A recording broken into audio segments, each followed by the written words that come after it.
दोस्तों, अगर आपकी भी ज़िंदगी में कभी अंधेरा हो, उदासी हो या मन थक जाए तो याद रखना, कुछ सुंदर चीज़ें हमेशा होती हैं। हमारे आसपास चारों तरफ कुछ सुंदर सुंदर सुंदर चीज़ें होती हैं जो हमें फिर से जीना सिखा देती हैं। तो आज हम इस पोयम से आपको एक बहुत बड़ा लाइफ लेसन सिखाने वाली हूँ कि सुंदर होती क्या है, सुंदरता क्या चीज़ होती है, किसको हम सुंदर मान रहे हैं इस बनावटी और दिखावटी की दुनिया में। एक्चुअल में सही चीज़ में, सही मायने में सुंदर क्या है, उसके बारे में हम आज इस चैप्टर में आपको बताएंगे। तो उसके पहले मैं बता दूं कि दोस्तों, क्या कभी आपको ऐसा हुआ है कि इंग्लिश का चैप्टर देखकर ही आपको डर लगने लगता है, पोयम खोलते ही आपको लगता है कि ये तो मुझे समझ ही नहीं आएगा। अगर आप क्लास 10th के स्टूडेंट हो या फिर इंग्लिश पढ़ना चाहते हो तो आज का जो वीडियो है ये आपके लिए ही है। आज हम पढ़ने वाले हैं क्लास 10th का एक बहुत ही प्यारा, बहुत ही सुंदर life lesson motivation poem, a thing of beauty is a joy for ever. और इस पोयम का मतलब सिर्फ इंग्लिश समझना नहीं है, बल्कि ज़िंदगी को पॉजिटिव नज़र से, मतलब अपने लाइफ को पॉजिटिव नज़र से देखना सिखाना भी है। मतलब इस लेसन से हम आपको अपनी लाइफ को आप कैसे पॉजिटिव नज़र से देख सकते हो, उसको मुझे सिखाना है। और बहुत से बच्चे ये सोचते हैं कि मैडम पहले हिंदी समझ में आए तब तो इंग्लिश समझेंगे, और मैं सच बताऊं आपको तो ये सोच बिल्कुल सही है।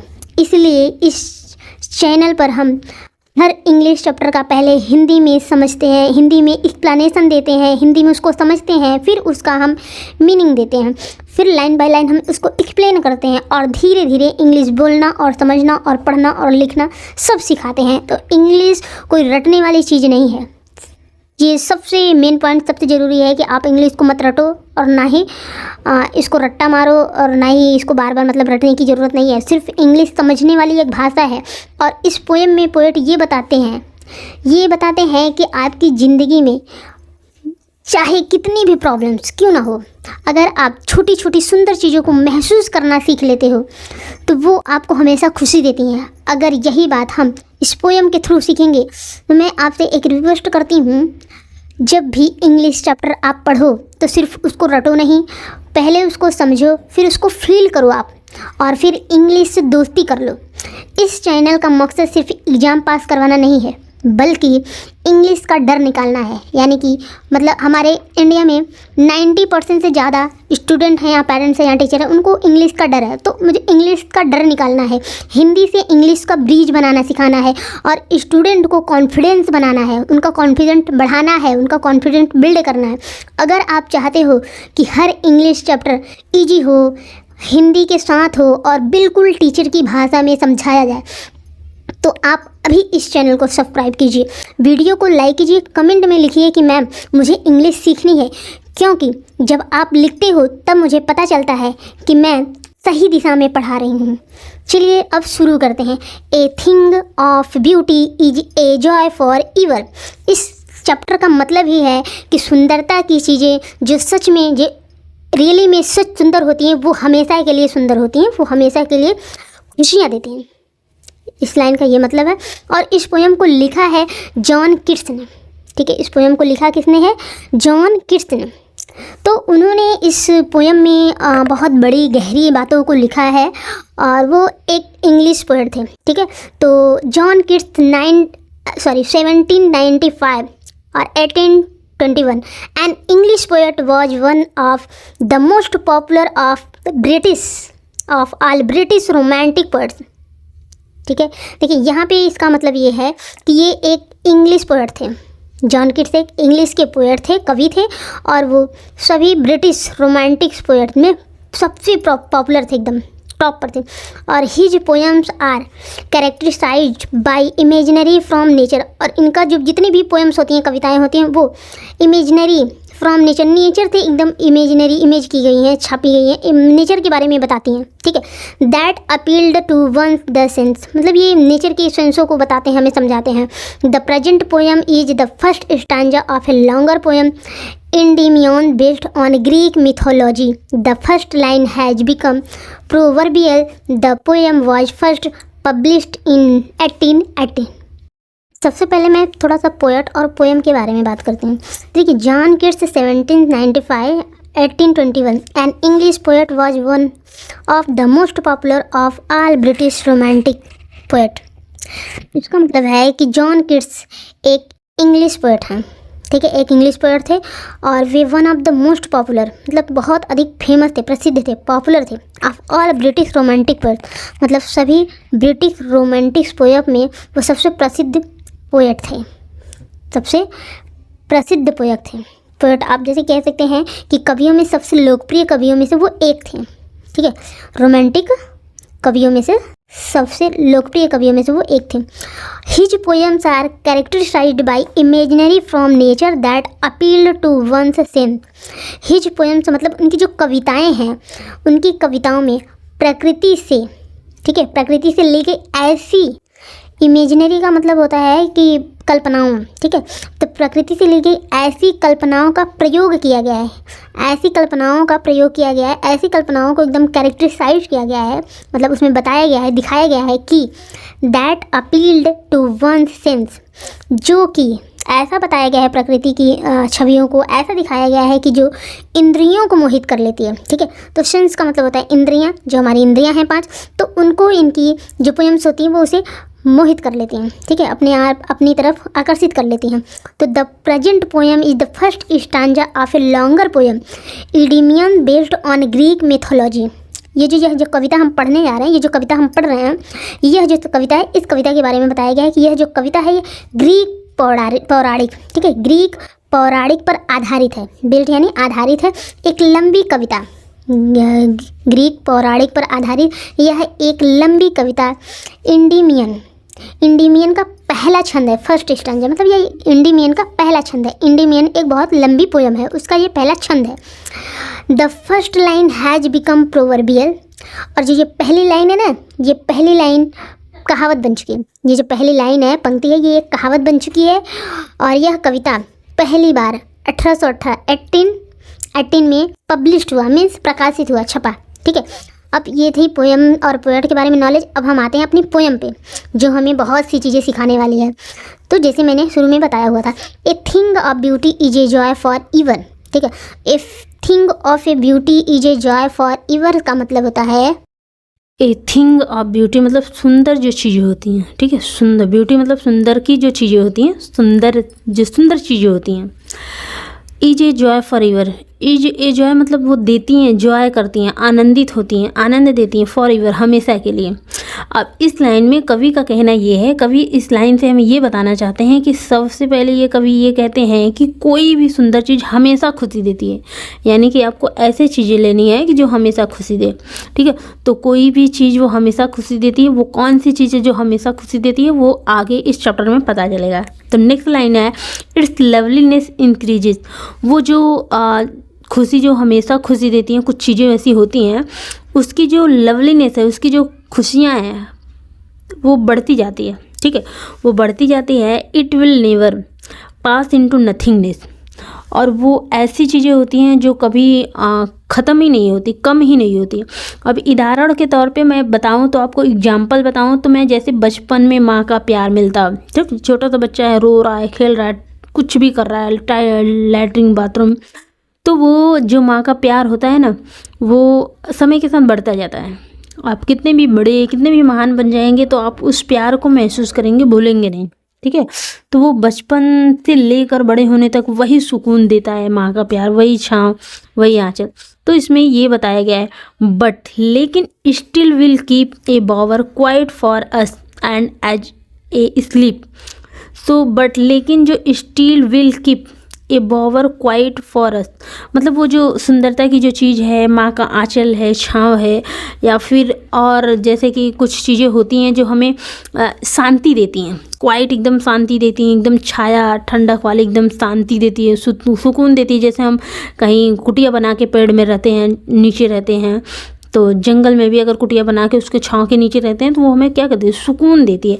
And A sleep full of sweet dreams and the health and quiet breathing, ठीक है। इसका मतलब आपको सुंदरता के समय के साथ जो है उसकी ना कम भी नहीं होती है, बल्कि वह बढ़ती जाती है, वह कभी ख़त्म ही नहीं होती है। ऐसी वो सुंदरता होती है। वो सुंदरता आपको पता करना पड़ेगा। आपको इस चैप्टर में मिलेगा कि आपको ये सुंदरता कहाँ मिलेगी, ये सुंदर चीज़ें कहाँ मिलेंगी, क्योंकि वह कभी ख़त्म ही नहीं होती है। जैसे आप अगर कभी पुरानी फैमिली की फ़ोटो लो तो पहले साधारण लगती है, आप अगर उसी समय की फ़ोटो खींचे हो, लेकिन जब समय के साथ अगर उसकी वैल्यू क्या होती है, बढ़ जाती है। जब आप बड़े होते तब उस फ़ोटो को देखते हो तो उसकी वैल्यू भाई बढ़ तो जाती है। वो बहुत अच्छी लगती है, मुझे तो अच्छी लगती है, आपका तो पता नहीं।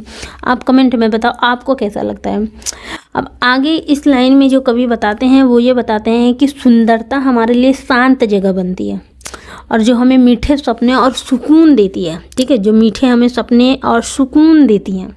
ठीक है, तो हमें अच्छी नींद आती है। जब घर में शांति होती है ना तो हमें एकदम अच्छी नींद आती है।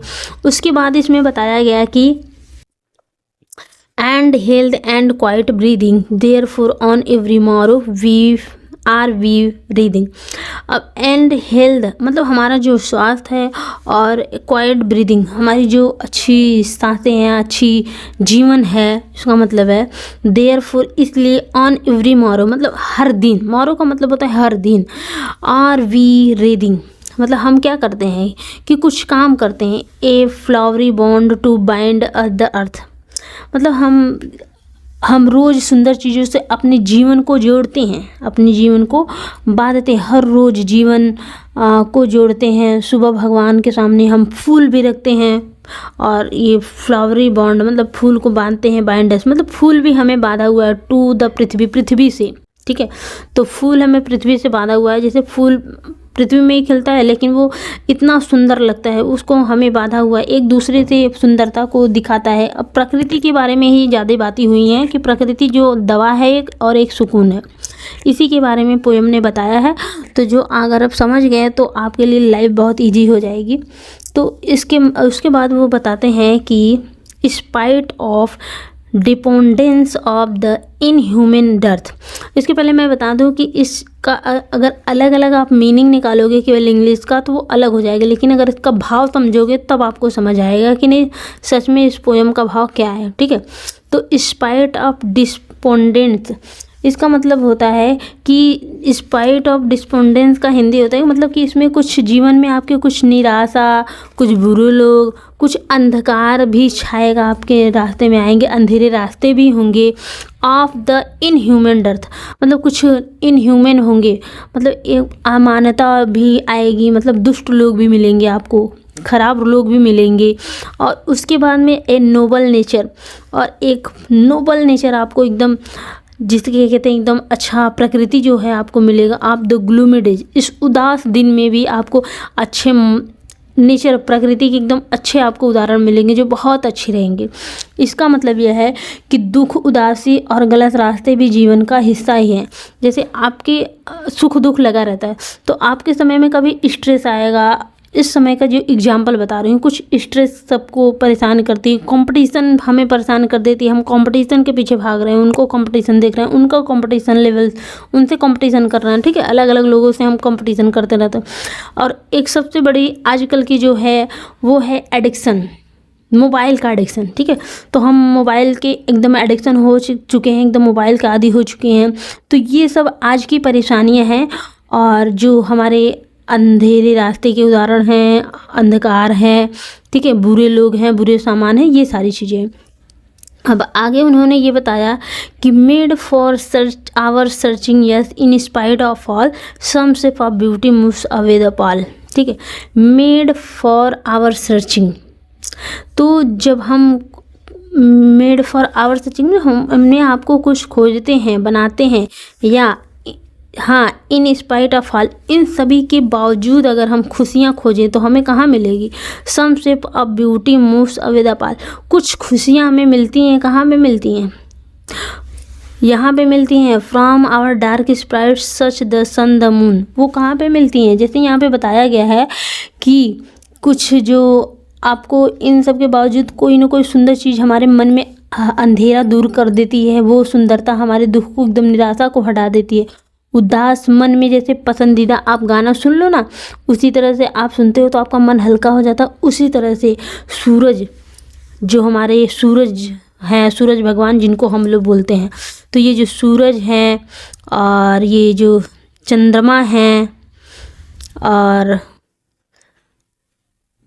ओल्ड पेड़ हैं, पुराने पेड़ और नए पेड़ हैं, स्प्राउटिंग ए सैडी बूंद, तो हमें एकदम अच्छी एकदम छाया देते हैं, एकदम ठंडक वाली जगह देते हैं। ठीक है, तो मतलब ये कवि इसमें बता रहे हैं कि प्रकृति का उदाहरण देते हैं और वो बताते हैं हमको ये समझाना चाहते हैं कि सूरज, चांद, पेड़, फूल ये सब सुंदरता के रूप हैं, ना कि मोबाइल वगैरह ये सब। ठीक है, और सबसे पहले उन्होंने ये एग्जाम्पल भी दिया है कि मतलब मैं अपना एग्जाम्पल दूं कि रात को अगर अब जब चांद देखते हो या ठंडी हवा महसूस करते हो तो आपको उसका आनंद जो होता है वो अलग ही मिलता है। आपको एसी का हवा उतना ठंडा उतना अच्छा नहीं मिलेगा, उतना महसूस आपको आनंद नहीं देगा जितना आपको शाम की ठंडी हवा देती है। ठीक है, तो इसके बाद अब यहाँ पे आ जाते हैं कि from our dark spirits such the sun moon trees old young sprouting the shady boon, जो मैंने बताया कि ये सूरज, चांद, ये सब नए पुराने पेड़ सब हमें बहुत ही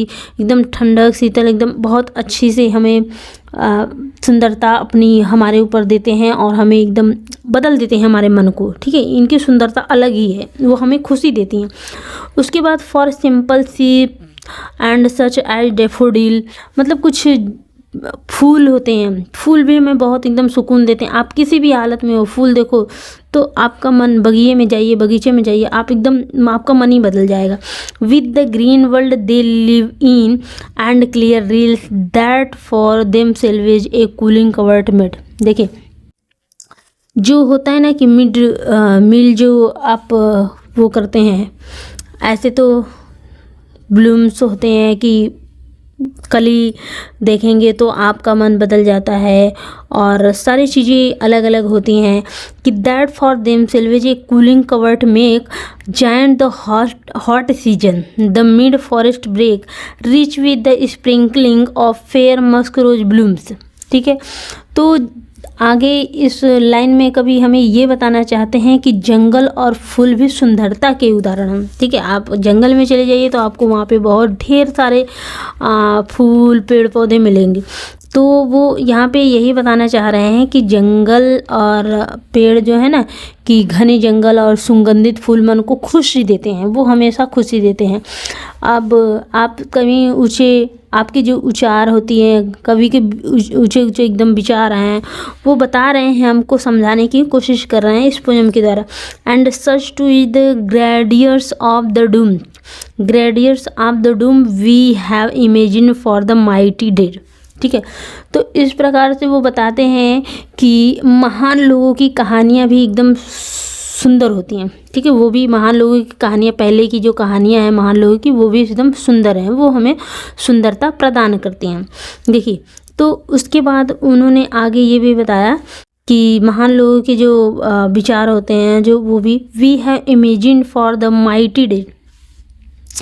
तो हम क्या कर सकते हैं कि उनके जो कहानियाँ होती हैं, जो उनके जो टेल्स होते हैं, जो वो कहानियाँ हमारे लिए सुनाए, मतलब उन्होंने जो कहानियाँ हमारे लिए लिखी है वो भी एक सुंदरता के ही रूप हैं, वो भी हमें हमेशा समय के साथ खुशियाँ देती हैं। दैट वी हैव हियर्ड और रीड, जिसको हमने सुना या कभी पढ़ा है, तो ये कहानियाँ, पेड़ पौधे, ये सारी प्रकृति की दवा हैं।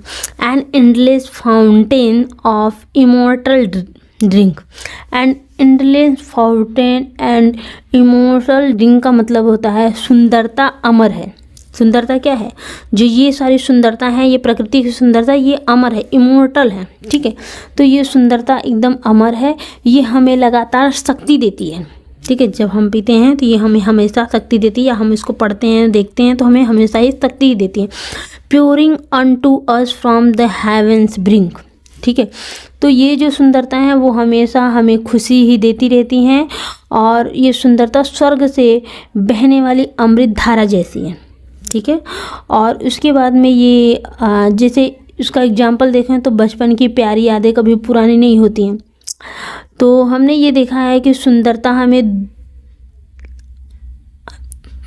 दुख से बाहर निकालती है, और अब कभी आगे यह बताना चाहते हैं कि सुंदरता केवल दिखती नहीं है बल्कि हमारे मन में बस जाती है। अब कभी आगे बताते क्या हैं, nor do we merely feel this essences. तो नॉर मतलब नहीं, डू वी मेरिली फील मतलब इसको हम केवल महसूस ही नहीं करते हैं, मतलब इन सुंदरता को, प्रकृति की सुंदरता को और महान लोगों की जो विचार हैं, को पोयम है, कहानी, उनको हम केवल महसूस ही नहीं करते हैं, वो अपने हमारे दिल में बस भी जाते हैं। ठीक है, तो यहाँ पे वो कहते हैं पोएट इस लाइन से हमें ये बताना चाहते हैं कि हम सुंदर चीज़ों को केवल महसूस ही नहीं करते हैं। मतलब एग्जाम्पल के तौर पे हम बताओ तो जैसे माँ की बात केवल हम सुनते ही नहीं है, दिल में बसा भी लेते हैं। अब दूसरी लाइन में for one short hour no even as the tree that whisper round a temple becomes soon dear at the temple's self, so does the moon। मतलब यहाँ पे कवि कहते हैं, बता रहे हैं, इस लाइन का मतलब है कि ये जो खुशी है ये थोड़े समय के लिए नहीं होती है। ये जैसे पेड़ सालों तक छाया देती है ना, उसी तरह से ये खुशियाँ हमें बहुत दिनों तक याद रहती है, हमें बहुत दिनों तक छाया देती है। ठीक है, और जो ये मंदिर है ना, मंदिर के आसपास जो पेड़ होते हैं ना, उसमें धीरे धीरे जो लगे पेड़ हैं वो धीरे धीरे पवित्रता फैला ही देते हैं। मंदिर की शांति, मंदिर की घंटी की आवाज़, मंदिर की पवित्रता, वो सारे पेड़ आके में पूरे फैल जाते हैं। और उसके बाद जब ये घर में जो हमारे जैसे एकदम वैसे ही फैलाते हैं जैसे हमारे घर में जब रोज़ पूजा होती है तो घर का माहौल अपने आप शांत ही होता है। ठीक है, उसके बाद मतलब पोयम पोएट बता रहे हैं कि चांद भी मंदिर जितना ही पवित्र और प्रिय लगता है। तो कभी आप देख सकते हो कि जो चांद आपको ऊपर दिखता है रात में ना, तो चांद भी मंदिर जितना ही पवित्र और प्रिय लगता है। ठीक है, तो the passion poesy glories infinite haunt us till they become a cheering light unto our soul and bound to us so fast. ठीक है, तो इस लाइन से पैशन पोएजी का मतलब ये है कि जैसे कि जब हमें जो कविता और जो कला हमें ना अनंत खुशी देती है। कविता और पोएजी यानी कि कविता और कला, ठीक है, हमें अनंत इनफाइनाइट ग्लोरीज, हमें एकदम अनंत खुशी देती है। कविता और पैशन यानी कि हमारी जो कला है वो हमें अनंत खुशी देती है। जो हमारे ये पोयम है, जो कविताएं हैं या फिर जो कलाएं हैं, ठीक है, आर्ट की कला, किसी सब के अंदर अलग अलग कला होती है, और ये प्रकृति की जो कला है ना वो हमें एकदम अनंत खुशियाँ देती हैं। Haunt still they become a cheering light. ठीक है, तो ये हमें क्या करती हैं, जैसे हम आपको एग्जाम्पल बताएं इसका, तो कोई भी पोयम, स्टोरी या मूवी जो हम देखते हैं तो उसे वो हमें अंदर से छू जाती है। ठीक है, तो haunt us still they become a cheering light, इस लाइन का मतलब है कि सुंदर यादें, ठीक है, तो जो सुंदर यादें होती हैं दुख के समय रास्ता दिखाते हैं।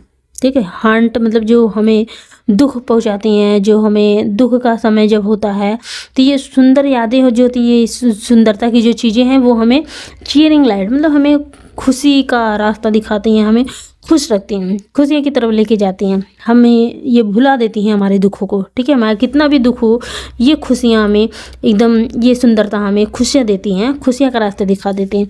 अन टू आवर सोल यानी कि जब आप दुखी हैं तो कोई भी दुख होता है, किसी का दिल टूटता है या कुछ होता है तो वो हमेशा कहीं बड़े समुद्र के किनारे, झील के किनारे और पेड़ बाग बगीचों में घूमने चले जाते हैं तो उनका मन हल्का हो जाता है। तो इस लाइन में यही कहा गया है, प्रकृति से आपको बहुत अच्छी दवा मिलेगी। ठीक है, अनटू आवर सोल यानी कि जैसे कि and bound to us so fast, मतलब यह है कि सुंदरता हमारी आत्मा से जुड़ जाती है। ठीक है, जो सुंदरता है, ये प्रकृति की सुंदरता, ये सारी चीज़ें जो है ना हमारे सोल से क्या हो जाती है, जुड़ जाती है, हमको बांध लेती है, सुंदरता हमें अंदर से बांध लेती है। ठीक है, और जो जैसे हम आपको बताएं तो माँ की आवाज़ है, चाहे कितने साल हो जाए हम भूलते ही नहीं हैं। ठीक है, that whether there be shine or gloom overcast.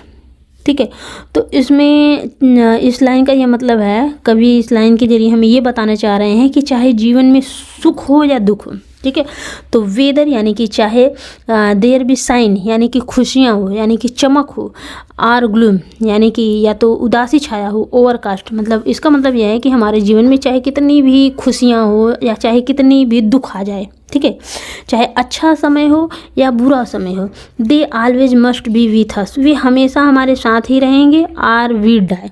ठीक है, तो इसका मतलब ये है कि ये जो हमारे साथ, जो हमारे सबके जीवन में खुशी और दुखी आते रहते हैं, तो अगर जीवन में सुंदरता न हो तो इंसान अंदर से मर जाता है। तो ये जो प्रकृति की सुंदरता है तो इसको कवि ने बताया है, ठीक है। तो जैसे आपका जो क्लास है, आप 10th की बोर्ड का एग्ज़ाम देंगे तो आप एग्ज़ाम पास हो या फेल हो, अगर आपको सपोर्ट मिल जाए, प्रकृति की दवा मिल जाए, घर फैमिली का सपोर्ट मिल जाए तो आप क्या होते हो, संभल जाते हो। इसी तरह से उन्होंने बताया कि दे ऑलवेज मस्ट बी विथ अस और वी डाई, ठीक है। और इस लाइन में, इस अंत की लाइन में वो पोएट कवि बहुत गहरी बात कहते हैं और वो बताते हैं कि अगर जीवन में सुंदरता ना हो, ये सारी सुंदरता ना हो तो इंसान अंदर से मर जाता है, ठीक है। अथवा वी डाई मतलब हम अंदर से मर जाते हैं। ये सुंदरता अगर नहीं मिलती है, ये प्राकृतिक दवा सुंदरता नहीं मिलती तो हम क्या होते हैं, अंदर से मर जाते हैं। अब देखिए हमारे साथ यहाँ पे ये होता है कि अगर गांव में कोई बीमार होता है तो वो शहर जाके इलाज करवाता है, ठीक है। और शहर में जब कोई बीमार होता है तो वो गांव में आके ठीक होता है। इसका क्या मतलब, आप देखेंगे कि गांव में अक्सर जल्दी बीमार नहीं होते, बीमार होते हैं कभी कभी बीमार होते हैं, तो उन्हें इस चीज़ का अभाव होता है कि बड़े बड़े हॉस्पिटल, बड़े बड़े डॉक्टर नहीं रहते हैं, इसलिए उन्हें बाहर इलाज कराने के लिए आना पड़ता है। लेकिन जो शहर में हमेशा रहते हैं, जब वो बीमार होते हैं तो शहर की दवाइयाँ उन्हें काम नहीं करती हैं तो वो वापस थक के गाँव में आ जाते हैं, तो उनको प्रकृति की दवा का इलाज का ज़रूरत होता है, ठीक है। तो इस पोएम का यही मतलब है कि अगर जीवन में सुंदरता ना हो तो इंसान अंदर से मर जाता है। सुंदरता जीवन के लिए बहुत ही ज़रूरी है। बिना प्यार, बिना उम्मीद और खुशी के इंसान जिंदा होकर भी जिंदा नहीं रहता। ये एक्चुअल यही सच्चाई है। मतलब जैसे कि आपके छोटे भाई बहन हैं, आपके मम्मी पापा हैं, या आप पेरेंट्स होकर देख रहे हैं तो आपको अपने बच्चों से बेहद प्यार करिए, ठीक है। और कभी भी इस पोएम के माध्यम से हमें यही बताना चाहते हैं कि सुंदरता केवल दिखने की चीज़ नहीं है, ये हमारे जीवन की ऊर्जा है, इसके बिना जीवन अधूरा है। तो beauty gives permanent Joy and help us survive सारू। तो हम पेरेंट्स हैं तो हमें भी इस बच्चों को एकदम जैसे उनको एकदम निगेटिव पॉइंट बोल के, इनको बेइज्जती करके, ताने दे के उनको कोसना नहीं चाहिए। हमें उन्हें प्यार देना चाहिए। हमें घर में या फिर अपने छोटी छोटी चीज़ों में ही उनको खुश रखना चाहिए। हमें उन्हें दूसरे का कंपेयर नहीं करना चाहिए, कंपटीशन नहीं दिखाना चाहिए कि वो इतना पास हो गया, इतना नंबर मिल गया, वो इतना कमा रहा है। तो ये सारी चीज़ें देखिए बाहर की खुशी है। अंदर की खुशी आपको कहाँ से मिलेगी, यहाँ से मिलेगी। पोएम ने इस बारे को बताया। अब देखिए जिनके पास ज़्यादा पैसे हो जा रहे हैं तो वापस इसी बेस पे आ रहे हैं, इसी चीज़ पे आ रहे हैं। तो आप भी अभी से ध्यान दें, ठीक है, ना कि इन चीज़ों के ये अपनी ये आजकल की लाइफ के पीछे भागें, ठीक है। साइंस पढ़ी ज़रूरी है, बनाइए ज़रूरी है, लेकिन इनसे आप जुड़े रहिए तो आपकी लाइफ आसान हो जाएगी। तो फिर मिलते हैं आपसे नेक्स्ट वीडियो में एक नेक्स्ट स्टोरी या पोएम के साथ। Take care, bye bye. Nor we do we merely, ठीक है। तो feel these essences for one short hour, no even as the trees that whisper round a temple become soon, dear as the temple self does so does the moon, nor do we merely feel these essences। essences का मतलब ये होता है कि जैसे कोई भी चीज़ होती है, हम सुंदर चीज़ों को केवल महसूस ही नहीं करते हैं, उसको फील भी करते हैं, उसको देखते हैं, उसको समझते हैं, उसको अपने अंदर लेते हैं। हमारे अंदर वो अपने आप आ ही जाती है जब हम कभी सुंदर चीज़ों को देखते हैं। जैसे माँ की बात हो, केवल सुनते ही नहीं, दिलों में बसा भी लेते हैं। तो हम प्रकृति में जब कभी जाते हैं ना, प्रकृति में अगर आप कभी गए, तालाब के पास गए, झरने के पास गए, कोई बड़े बगीचे में गए, कहीं आप घूमने के लिए गए, जंगलों में, पहाड़ियों में, तो वो आप केवल फील ही नहीं करते, वो उसको दिल में बसा लेते हो। वो दिल में अपने आप बस ही जाती है। अगर वहाँ से आप घूम के आते हो तो वहाँ की जो फीलिंग मिलती है ना, वो अलग ही मिलती है। अब कभी वहाँ पे गए थे तो फिर उन्होंने महसूस किया, फिर उसको उन्होंने इस किताब में लिखा और उसको अपने इस पोएम के बारे के जरिए उसकी सुंदरता को बताया, ठीक है, कि आप भी वहाँ पे जाओ। That whisper round a temple, ठीक है। तो for one short hours, no even as the tree that whisper round a temple become soon. मतलब ये कह रहे हैं कि जो बताएं कि जब आप कभी मंदिर को देखो ना, तो मंदिर के पीछे, आगे पीछे जो पेड़ होते हैं ना, वो भी धीरे धीरे एकदम मंदिर के जैसे हो जाते हैं। पेड़ जो सालों तक छाया देती हैं और खुशियाँ देती हैं, और थोड़े से ये खुशियाँ थोड़े समय के लिए नहीं होती। ये मंदिर में जो मंदिर के अगल बगल जो पेड़ होते हैं ना, तो जैसे आप घंटी बजाते हैं और आप सुनते हैं, वहाँ की जो खुशियाँ आपको मिलती है वो धीरे धीरे आपको मिलती ही है। हमारी आत्मा